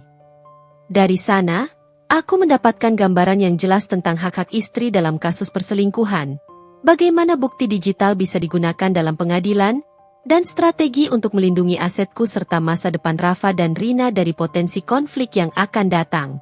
Aku juga mulai diam-diam mengumpulkan semua dokumen penting Rama, bukti kepemilikan aset, buku rekening bank pribadi dan perusahaan, surat-surat kendaraan, bahkan dokumen investasi offshore yang tak pernah ia ceritakan, menyimpan semuanya di tempat aman yang hanya aku tahu. Ini bukan hanya tentang balas dendam semata. Ini tentang bertahan hidup, melindungi anak-anakku, dan memastikan mereka tidak akan menderita akibat ulah orang tua mereka. Di rumah, aku tetap menjaga sandiwara ini dengan sempurna. Rama semakin sibuk dengan persiapan perjalanan bisnisnya ke Bali.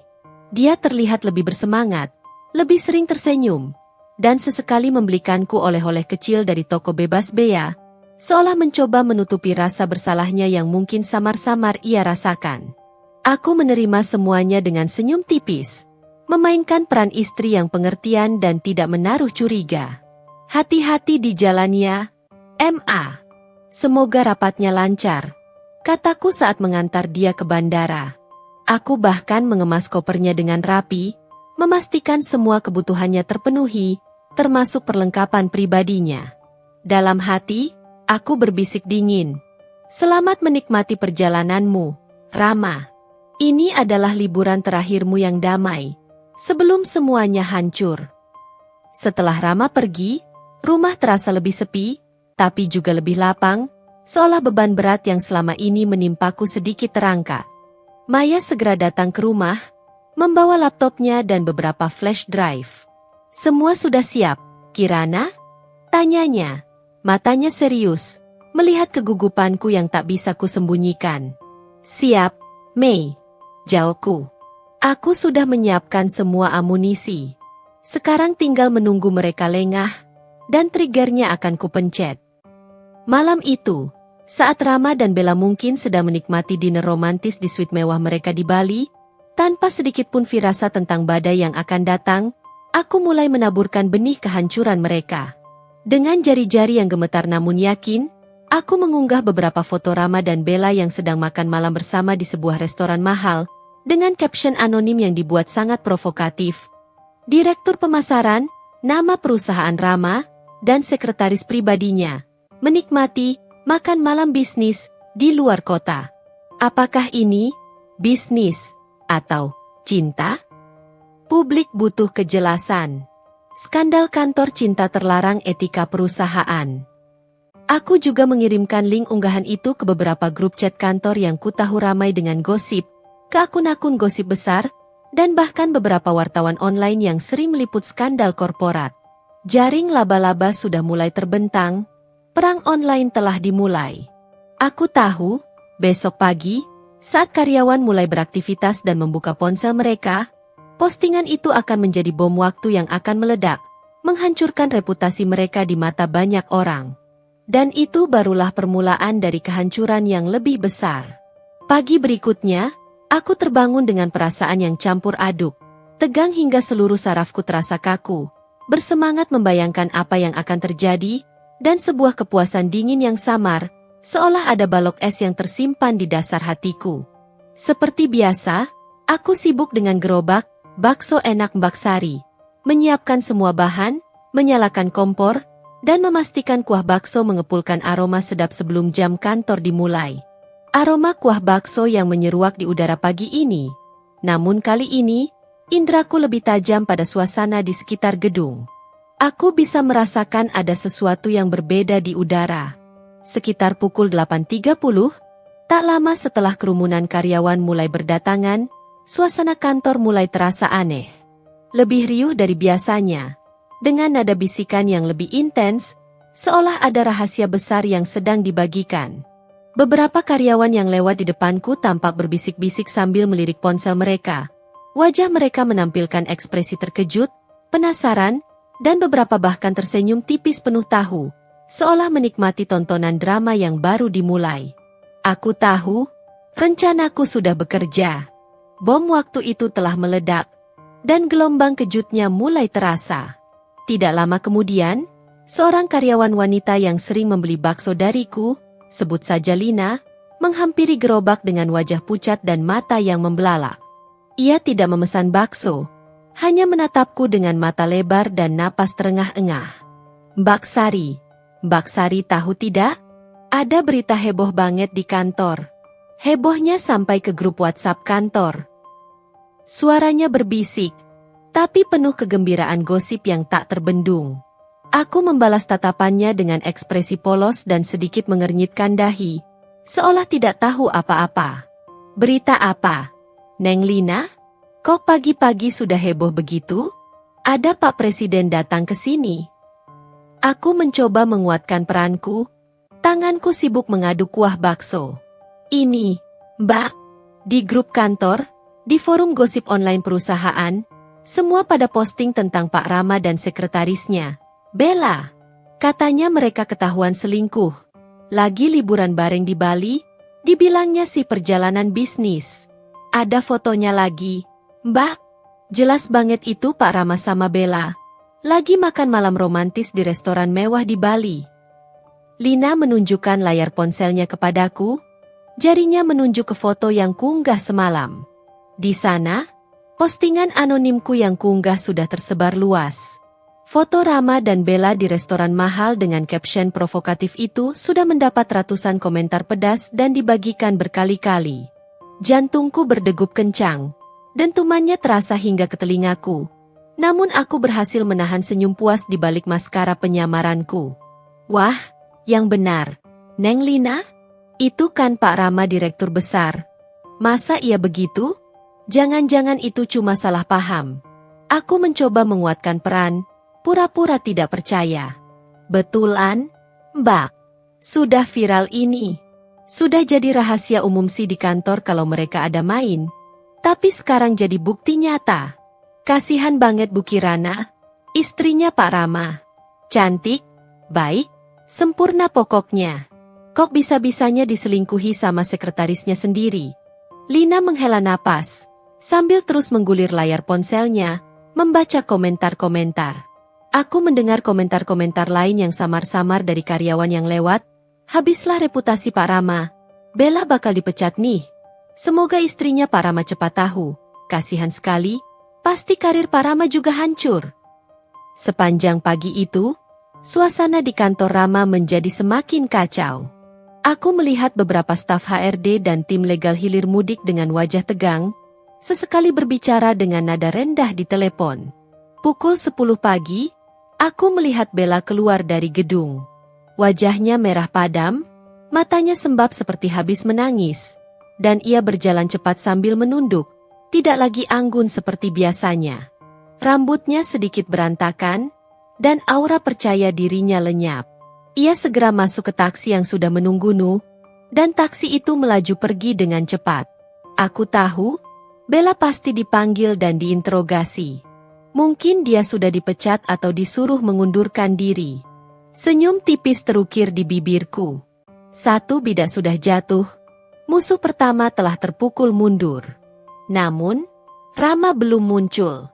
Aku tahu dia pasti sedang menghadapi badai yang jauh lebih besar di dalam.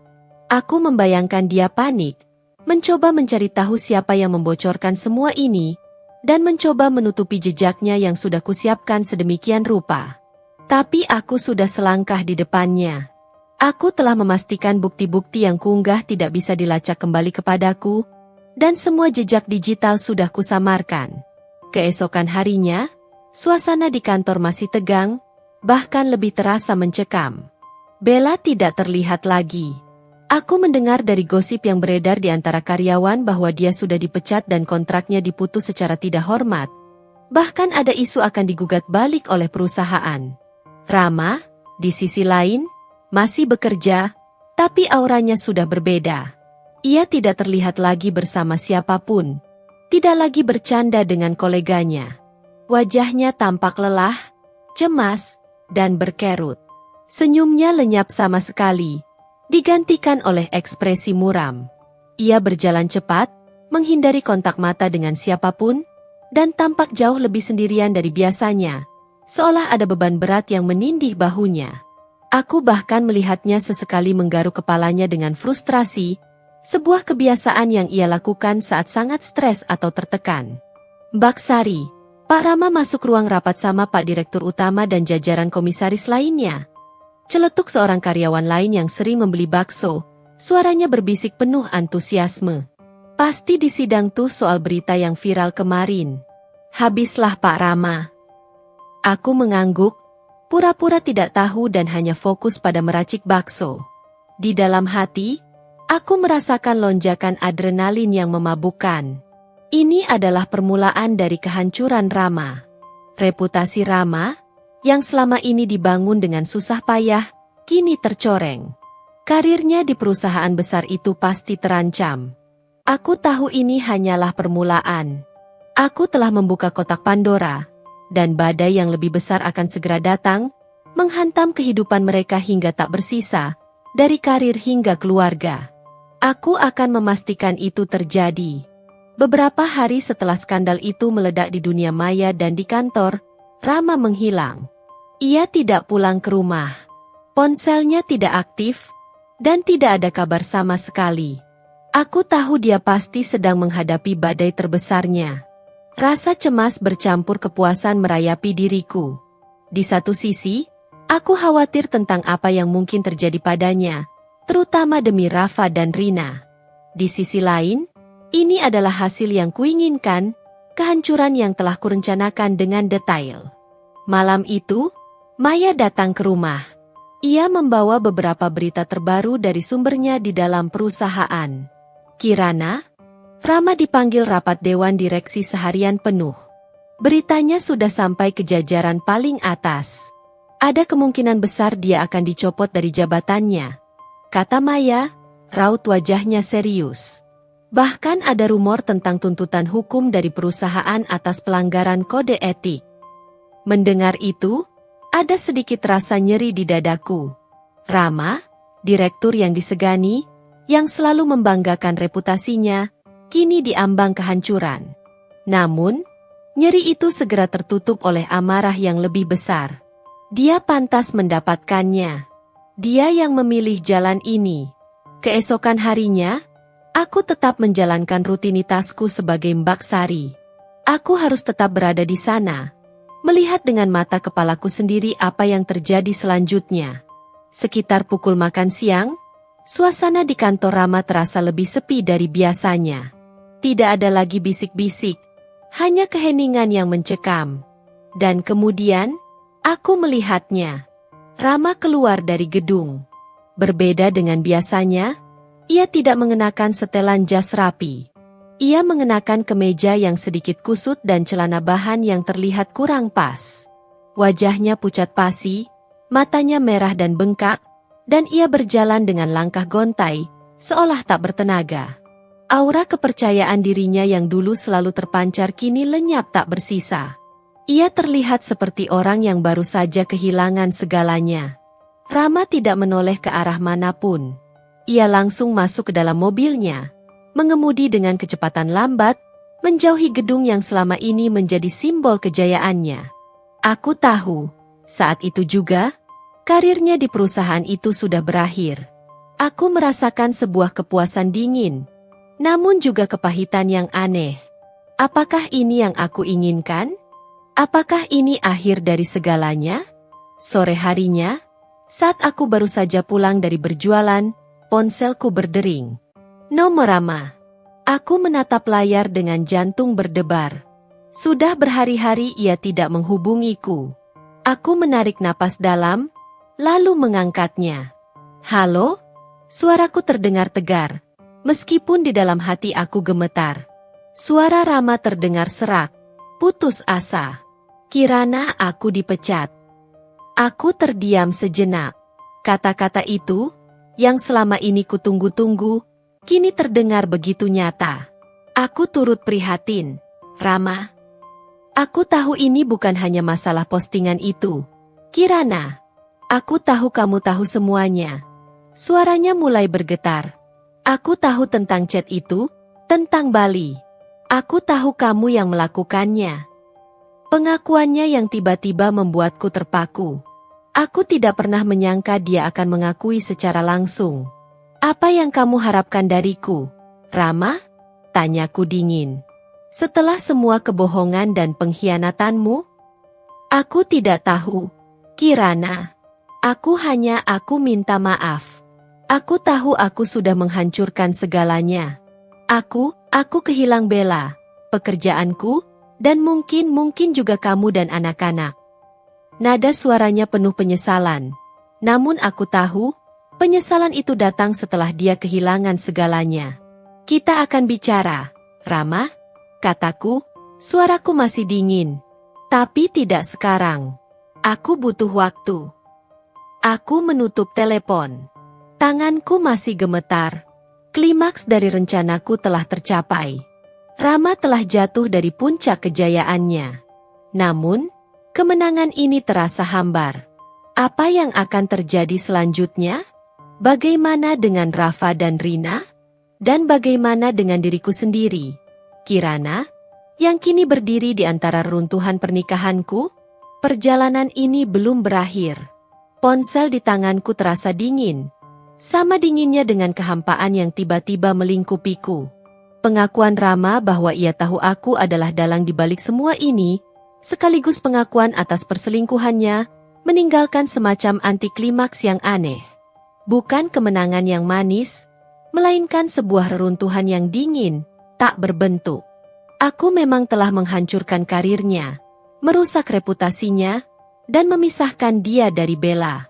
Tapi, apa gunanya jika hatiku masih terasa kosong dan anak-anakku harus menghadapi kenyataan pahit ini? Malam itu, Maya datang lagi. Ia tidak perlu bertanya banyak. Raut wajahku sudah menjelaskan segalanya. Aku menceritakan percakapanku dengan Rama, bagaimana suaranya terdengar hancur, dan pengakuannya yang tak terduga. Maya mendengarkan dengan seksama, sesekali mengangguk. Jadi, apa yang akan kamu lakukan sekarang, Kirana? Tanyanya, suaranya lembut. Aku menatapnya, mencari jawaban yang bahkan aku sendiri tidak tahu. Aku tidak tahu, Mei. Aku merasa kosong. Aku sudah mendapatkan apa yang kuinginkan, tapi rasanya hambar. Itu wajar, Kirana. Maya mengelus punggungku. Dendam memang seringkali tidak memberikan kepuasan yang sejati. Lalu, bagaimana dengan Rafa dan Rina? Mereka butuh kamu, Kirana. Kata-kata Maya menohokku. Rafa dan Rina. Mereka adalah alasanku berjuang, tapi juga korban dari perang ini. Aku tidak ingin mereka menderita lebih jauh. Aku harus memikirkan masa depan mereka. Beberapa hari berikutnya, Rama tidak mencoba menghubungiku lagi. Ia memang tidak pulang, dan itu membuatku bertanya-tanya di mana dia berada. Namun, aku tidak punya energi untuk peduli. Pikiranku terfokus pada langkah berikutnya. Pertama, aku harus memikirkan keuangan. Meskipun Rama kehilangan pekerjaannya, aku tahu dia memiliki aset dan tabungan yang cukup. Aku memutuskan untuk berkonsultasi lebih lanjut dengan pengacara. Aku perlu memastikan bahwa Rafa dan Rina mendapatkan hak mereka, dan aku mendapatkan bagian yang adil dari perceraian ini. Ini bukan lagi soal menghukum Rama, melainkan tentang mengamankan masa depan anak-anakku. Kedua, aku harus menghadapi Rafa dan Rina. Mereka pantas mendapatkan penjelasan, seberat apapun itu. Aku tidak ingin mereka tumbuh dalam kebohongan. Aku tahu ini akan menjadi percakapan yang sangat sulit, tapi aku harus menemukan cara terbaik untuk menyampaikannya kepada mereka. Ketiga, dan ini yang paling penting, adalah diriku sendiri. Selama berbulan-bulan, identitasku sebagai Kirana, sang desainer interior, telah tertutup oleh Mbak Sari, sang penjual bakso, dan Kirana, sang perencana balas dendam. Aku perlu menemukan kembali diriku yang dulu, atau mungkin membangun Kirana yang baru, yang lebih kuat dan mandiri. Gerobak bakso itu akan tetap menjadi bagian dari hidupku, setidaknya untuk sementara. Aku menyadari bahwa di balik penyamaran itu, aku telah menemukan sisi lain dari diriku. Seorang wanita yang mampu bertahan, berjuang, dan bahkan berbisnis di tengah badai. Pagi itu, saat matahari mulai menghangatkan wajahku, aku membuka gerobak bakso enak Mbak Sari, seperti biasa. Para pelanggan setia mulai berdatangan, menyapa dengan senyum dan candaan. Aku membalas senyum mereka, tapi kali ini, senyumku terasa sedikit lebih nyata. Bukan lagi senyum sandiwara. Aku memang terluka, hancur, dan lelah. Tapi aku tidak sendiri. Aku punya Maya, dan aku punya Rafa dan Rina. Dan aku punya bakso. Aku tahu jalan di depanku tidak akan mudah. Proses perceraian, menghadapi anak-anak, dan membangun kembali hidupku akan menjadi tantangan besar. Tapi, setidaknya, aku sudah melangkahkan kaki keluar dari jurang pengkhianatan. Aku sudah melihat kenyataan. Dan sekarang, aku siap untuk membangun kembali, meskipun itu harus dimulai dari reruntuhan. Keputusan untuk berbicara dengan Rafa dan Rina adalah yang terberat dari semua langkah yang telah kuambil. Bahkan lebih sulit dari menyusun rencana balas dendam sekalipun. Bagaimana menjelaskan kehancuran sebuah keluarga kepada dua jiwa polos yang masih melihat dunia dalam warna-warni ceria dan penuh keajaiban? Malam itu, setelah gerobak baksoku tutup dan Maya sudah pulang, meninggalkan keheningan yang familiar di rumah, aku duduk di tepi ranjang mereka, menatap wajah damai kedua anakku yang terlelap pulas. Ada rasa bersalah yang menggerogoti, sebuah duri tajam di hati, tapi juga tekad bulat untuk tidak membiarkan mereka tumbuh dalam kebohongan yang sama yang telah merusak kehidupanku. Keesokan paginya, aku menyiapkan sarapan kesukaan mereka, nasi goreng dengan sosis dan telur mata sapi berbentuk hati. Mereka makan dengan lahap, bercerita riang tentang rencana bermain di taman sekolah dan tugas kelompok. Aku menunggu saat yang tepat, dan setelah selesai makan, aku mengajak mereka ke ruang keluarga, mendudukkan mereka di sofa di antara aku. Rafa, Rina, aku memulai. Suaraku sedikit bergetar meskipun aku berusaha keras mengontrolnya. Aku menarik napas dalam, mengumpulkan seluruh keberanianku. Mama mau bicara sesuatu yang penting. Sesuatu yang mungkin akan sedikit sulit kalian dengar, dan mungkin akan membuat kalian sedih. Rafa, yang selalu paling peka dan cepat menangkap suasana, menatapku dengan mata lebar, wajahnya langsung serius. Ada apa? Ma? Ayah sakit? Atau mama sakit? Aku menggeleng, mengelus lembut rambut mereka satu persatu. Ayah dan mama tidak sakit. Ayah dan mama akan tinggal terpisah untuk sementara waktu. Aku memilih kata-kata dengan sangat hati-hati, berusaha sesederhana dan selembut mungkin agar tidak melukai hati mereka terlalu dalam. Rina, yang lebih muda dan lebih ekspresif, langsung cemberut. Matanya berkaca-kaca.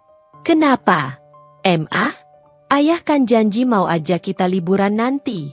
Kita kan keluarga. Air mataku mulai menetes. Namun aku memaksakan diri untuk tersenyum, meyakinkan mereka. Mama dan ayah punya masalah yang harus kami selesaikan.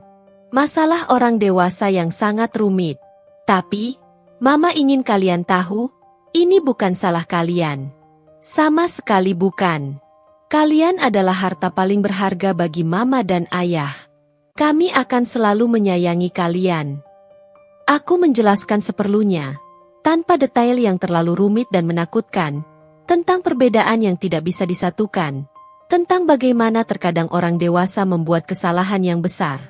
Aku tidak menyebutkan kata selingkuh atau nama bela, terlalu kejam dan rumit untuk telinga dan pemahaman kecil mereka. Rafa, meskipun masih kecil, tampak mengerti lebih banyak. Ia memelukku erat, menyandarkan kepalanya di bahuku. Mama jangan sedih ya, kita kan ada Mama. Mama jangan pergi dari kita. Rina ikut memelukku, menguatkan pelukan kakaknya.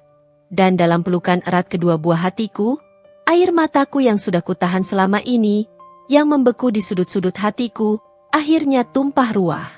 Tangisan yang kubendung sejak pengkhianatan itu terkuak, kini membanjir, membersihkan luka-luka di hati yang selama ini membatu. Pelukan mereka, tulus dan penuh kasih, adalah satu-satunya obat yang paling menyembuhkan, setetes demi setetes, menghapus rasa sakit dan kepahitan. Beberapa hari kemudian, Rama akhirnya pulang. Ia terlihat jauh lebih kurus, rambutnya acak-acakan, dan matanya cekung, dipenuhi kantung mata hitam. Aura percaya diri dan kesombongannya lenyap tak bersisa. Rumah ini terasa asing baginya, aura kebingungan dan kekalahan menyelimutinya. Kami duduk di ruang tamu, Di sofa yang sama tempat kami dulu sering bercanda. Dan untuk pertama kalinya setelah sekian lama, kami berbicara jujur, dari hati ke hati, tanpa ada lagi topeng atau kebohongan.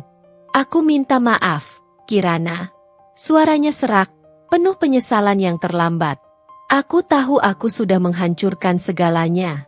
Aku kehilangan pekerjaanku, Bella, dan aku tahu ini semua karena kesalahanku, karena kebodohanku. Penyesalanmu datang terlambat, Rama. Kataku, suaraku datar, tanpa emosi, namun penuh ketegasan. Aku sudah tahu tentang kalian berdua sejak lama. Aku yang merencanakan semua ini. Aku yang ada di balik semua yang terjadi. Rama terdiam, menatapku tak percaya, matanya membelalak, seolah melihat hantu. Mbak Sari itu? Aku mengangguk, sorot mataku tajam. Ya, itu aku. Mbak Sari yang selalu menjual bakso di depan kantormu. Mbak Sari yang mendengar semua gosip, melihat semua tingkah lakumu. Rama menunduk. Wajahnya tampak sangat malu dan putus asa. Ia mengusap wajahnya berkali-kali. Aku benar-benar minta maaf, Kirana. Aku tidak tahu apa yang merasukiku. Aku pantas mendapatkannya. Kita akan bercerai, Rama, kataku tegas, mengambil napas dalam-dalam. Aku ingin prosesnya diselesaikan baik-baik demi anak-anak. Aku tidak akan mempersulitmu dengan tuntutan yang berlebihan. Asalkan hak Rafa dan Rina terpenuhi, biaya pendidikan dan kebutuhan mereka terjamin, dan kamu tidak mengganggu kehidupanku atau mereka setelah ini. Rama hanya mengangguk, tanpa perlawanan, tanpa mencoba berargumen. Ia tahu ia telah kalah, sepenuhnya, dan tak ada lagi yang bisa ia lakukan. Hari-hari berikutnya adalah fase pembangunan kembali. Aku tetap berjualan bakso. Bukan lagi untuk balas dendam, melainkan karena aku menikmati prosesnya, menikmati interaksi dengan orang-orang, dan itu memberiku kemandirian serta tujuan baru. Rama pindah ke apartemen kecil yang dulunya sempat ia jadikan investasi. Proses perceraian berjalan lancar, dengan bantuan pengacara yang aku sudah konsultasikan sebelumnya, yang membantu mengurus semua aset dan hak-hak anak-anak. Aku tidak lagi memikirkan dendam, melainkan fokus pada pemulihan, baik emosional maupun finansial. Aku mulai kembali mendesain, menerima proyek-proyek kecil yang bisa kukerjakan dari rumah, perlahan membangun kembali karirku yang sempat terbengkalai. Aku menghabiskan lebih banyak waktu dengan Rafa dan Rina, mencoba mengisi kekosongan yang ada dengan cinta, perhatian, dan kegiatan-kegiatan baru. Aku juga mulai mengizinkan diriku untuk merasakan duka atas pernikahan yang hancur, namun juga merasakan harapan untuk masa depan yang lebih cerah, bebas dari kebohongan. Suatu sore, saat aku sedang menutup gerobak bakso, di bawah langit senja yang temaram, Maya datang membantuku. Ia memelukku erat. Kamu terlihat lebih lega, Kirana, katanya, suaranya penuh haru. Aku tersenyum. Senyum yang kali ini benar-benar tulus, memancar dari lubuk hati yang telah sembuh. Iya, Mei. Aku memang hancur, babak belur, tapi aku tidak dikalahkan. Aku belajar bahwa aku lebih kuat dari yang kubayangkan. Dan aku menemukan diriku lagi, dari balik gerobak bakso ini. Aku menunjuk ke arah gerobak yang kini menjadi simbol kebangkitanku. Masa depan memang belum sepenuhnya jelas, penuh dengan ketidakpastian. Namun satu hal yang pasti, Kirana, sang desainer interior yang dulu naif, sang Baksari yang penuh rencana, kini telah menjadi Kirana yang baru. Seorang wanita yang berani menghadapi kenyataan, membangun kembali dari reruntuhan, dan memilih untuk melangkah maju demi dirinya dan anak-anaknya. Kisah ini mungkin berakhir dengan sebuah perpisahan, namun juga sebuah awal dari kebangkitan yang tak terduga, sebuah babak baru yang penuh kekuatan dan harapan. Bulan-bulan berlalu setelah perceraianku dengan Rama. Prosesnya memang berjalan lancar, sesuai harapan, namun efek emosionalnya jauh lebih kompleks daripada yang kubayangkan. Rumah yang dulu hangat, kini terasa lebih lapang dan hening. Rafa dan Rina, meskipun sempat murung di awal, perlahan mulai beradaptasi dengan kondisi baru. Mereka lebih sering bertanya tentang ayah, dan aku selalu menjawab dengan jujur namun hati-hati, memastikan mereka tahu bahwa ayah tetap menyayangi mereka, meskipun tidak lagi tinggal bersama. Aku tetap berjualan bakso. Bakso enak Mbak Sari telah menjadi lebih dari sekadar penyamaran atau alat balas dendam. Gerobak itu adalah jangkar bagiku. Di sana, aku menemukan rutinitas baru, interaksi sosial yang tulus dari para pelanggan, dan kepuasan melihat bisnis kecilku berkembang. Keuntungan dari penjualan bakso, meskipun tidak sebesar penghasilan Rama dulu, cukup untuk memenuhi kebutuhan sehari-hari kami, dan itu memberiku rasa kemandirian yang belum pernah kurasakan sebelumnya.